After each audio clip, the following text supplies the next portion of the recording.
அஸ்ஸலாமு அலைக்கும். இன்னைக்கு நான் வந்து என்ன செய்ய போறேன் அப்படின்னு பார்த்தீங்கன்னா, கீரை தொக்கு தாங்க செய்ய போறேன். கீரை தொக்கு சாதம் அதுதான் செய்ய போறேன். அது எப்படி செய்யுதுன்னு பார்க்கலாம். ஃபர்ஸ்ட் அதுக்கு தேவையான பொருட்கள் வந்து பார்த்துடலாம். அதுக்கு தேவையான பொருட்கள் வந்து நான் வந்து ஒரு பெரிய வெங்காயம் எடுத்திருக்கேன். அடுத்து ஒரு பெரிய தக்காளி எடுத்திருக்கேன். அடுத்து வந்து 2 கைப்பிடி முருங்கைக்கீரை எடுத்திருக்கேன். அடுத்து ஒரு 4 காஞ்ச மிளகாய் தண்ணியில் ஊற வச்சிருக்கேன். அடுத்து ஒரு 6 பல்லு பூண்டு. இது வந்து தொலி எடுத்துக்கோங்க. தொலி எடுத்துட்டு அடுத்து நான் வந்து ஒரு 2 பேர் சாப்பிட்ற மாதிரி சாதம் வந்து வடித்து வச்சுருக்கேன். இப்போ இது எல்லாத்தையும் எப்படி செய்யுதுன்னு பார்க்கலாம். ஃபர்ஸ்ட் நான் வந்து இந்த வெங்காயம், அடுத்து இந்த தக்காளி, இந்த காஞ்ச மிளகாய் காஞ்சி வச்சுருக்கேன். இது எல்லாத்தையும் நல்லா நைஸாக மிக்சியில் வந்து நான் வந்து அரைச்சி எடுத்துக்கிறேன். இதை வந்து பூண்டு சேர்த்துக்கணும். தக்காளி, வெங்காயம், காஞ்ச மிளகாய், பூண்டு இது எல்லாத்தையும் நல்லா நைஸாக அரைச்சி எடுத்துக்கிறேன். இப்போ இது வந்து நல்லா நைஸாக அரைச்சிட்டேன். அதுக்கு முன்னாடி இப்போ ஒரு பாத்திரம் வச்சுருக்கேன். இதில் வந்து நான் வந்து கொஞ்சம் எண்ணெய் ஊற்றிக்கிறேன். எண்ணெய் ஊற்றியாச்சு. இப்போ இதில் வந்து நான் கடுகு, ஜீரகம் வந்து தாளிக்க போட்டுக்கிறேன்.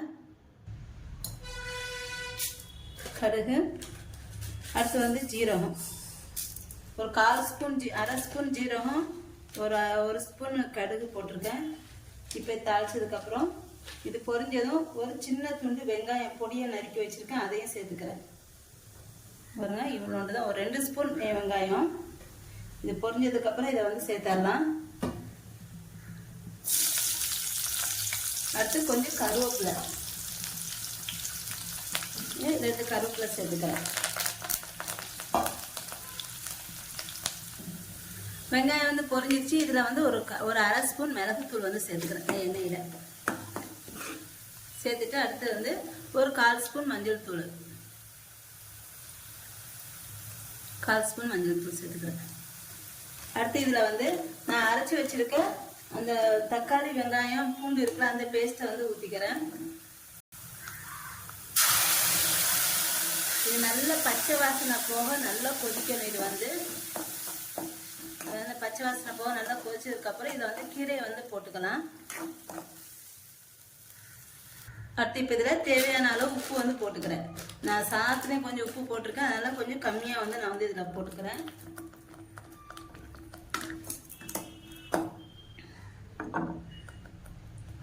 இப்போ இது ஒரு 5 நிமிஷத்துக்கு அப்புறம் இது வந்து கீரையை வந்து நான் வந்து சேர்த்துக்கிறேன். கீரையை வந்து நறுக்கிக்கோங்க. முருங்கைக்கீரையை இது எந்த கீரை வேணாலும் போடலாம். முருங்கைக்கீரை, பொன்னாங்கண்ணி கீரை, கொடுப்பு கீரை, அரைக்கீரை, சிறுகீரை எது வேணால் சேர்த்துக்கலாம். நான் வந்து முருங்கைக்கீரை வந்து போட்டிருக்கேன்.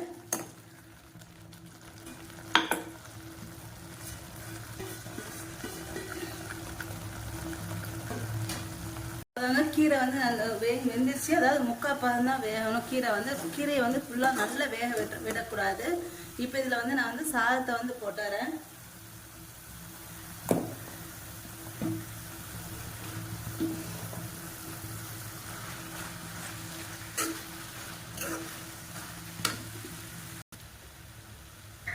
கீரை தொக்கு சாதம் வந்து ரெடி ஆயிடுச்சுங்க. இப்போ சாதத்தை போட்டுட்டு ஒரு நிமிஷம் இதை வந்து கிளறி விடணும். இந்த சாதம் வந்து ரொம்ப சூப்பராக டேஸ்ட்டாக இருக்குது. கீரை வேண்டாம், கீரை சாப்பிட மாட்டேன் அப்படின்னு சொல்கிறவங்க கூட இந்த மாதிரி சாதம் செஞ்சு கொடுங்க. கண்டிப்பாக சாப்பிடுவாங்க. என்னோட இந்த வீடியோ உங்களுக்கு பிடிச்சிருந்தா லைக் அண்ட் கமெண்ட் ஷேர் பண்ணிக்கோங்க. என்னோட சேனலை மறக்காமல் சப்ஸ்கிரைப் பண்ணிக்கோங்க.